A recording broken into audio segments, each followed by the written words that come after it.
გადაუღებელი წვიმის შედეგად ზუგდიდის რამდენიმე სოფელი დაიტბორა. განსაკუთრებით მძიმე მდგომარეობაა დაბალი ზონის სოფლებში. სიტუაციას ნაციონალური მოძრაობის მაჟორიტარი დეპუტატობის კანდიდატი სანდრა რულოვსი ადგილზე გაეცნო. ის ორსანტიის მოსახლეობას შეხვდა და დაზარალებული ოჯახები მოინახულა.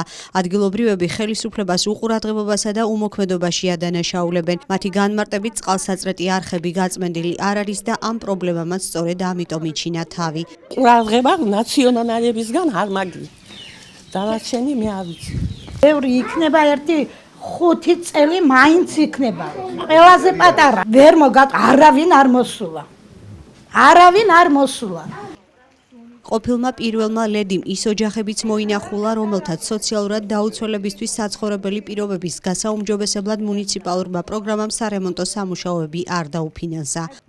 მე არტამატი სული არტამატი სახლი არტამატი არაფერი თამგან არაფერი არ გავხდი ეს ხოდნოდაო დაგწუდათ რომ იყო ამლებს მაინც რაღაცა ზუსტად მე ხარი არ მინდა თქვენი არ თქვენამდე მოგვარებული ყველაფერი აღარია ორსანტი არ მოხდაო იმაზე და მე ჩავანები თავი არ მოვიდნენ არაფერი მოვიდნენ ერთხელ ორჯერ სამჯერ და არ არისო რეგისტრირებულიო და მე იქნებაო როდის მე 6 თვის მერე და მე რამე თუ იქნებაო გაგიგეთებო შახს. მეტი არაფერი არ უთქვა. ეს არის ამისი ბრალი რომ აი დიდი წვიმის დროს ეს ხდება დაახლოებით 4 ჯერ წელიწადში. ძალიან დიდი წვიმის დროს აი ეს სანიაღვრე მილების გაჩედილობა, რომელიც გაჩედილია და არ გაიწმინდა, არ იყო მოვლილი, არ იყო მიხედული ამდენი წელია და ამიტომ გაიტბორა თელი სოფელი და თუ ვერ აკეთებ საქმეს, თუ ინფრასტრუქტურას ვერ მიხედავ, მაშინ იმ ხალხს კომპენსაციაც მაინც მიეცი, იმიტომ რომ ეს არის მართლა სახელმწიფოს ბრალი და სახელმწიფოს ვალდებულება, რომ ეს ხალხი იყოს ასეთი სტიქიისგან დაცული და ძალიან გულდაწყვეტილი ვარ, რომ ეს ასეთი რაღაცაც არ არის.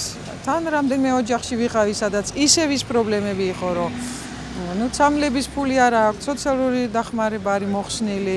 ერთ ოჯახში საერთოდ დენიც არ იყო შეყვანილი და არ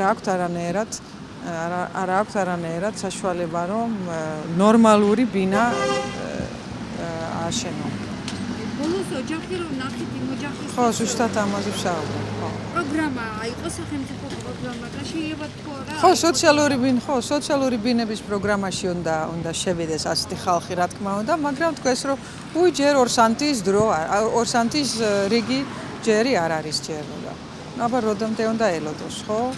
ერთი არის ონკოლოგიური პაციენტი, მეორე გულის პაციენტი, ორი ბავშვი აი მითხრეს რომ ეხლა ვიხავი გადასული უნდა წავიდე ექიმთან, იმიტომ რომ ნაჯახი მოხდა ფეხში მის შვილს. ახლა ერთი უბედურება მეორე უბედურებაზე და თქვა რომ აი იმედია რომ ახლა გადაიღებაცა აღარ იქნება წვიმა, თორე ამ საღამოს შეიძლება ამ ბინაშიც ბინა რასაც ქვია, ამ ადგილში ვეღარც გავჩერდები.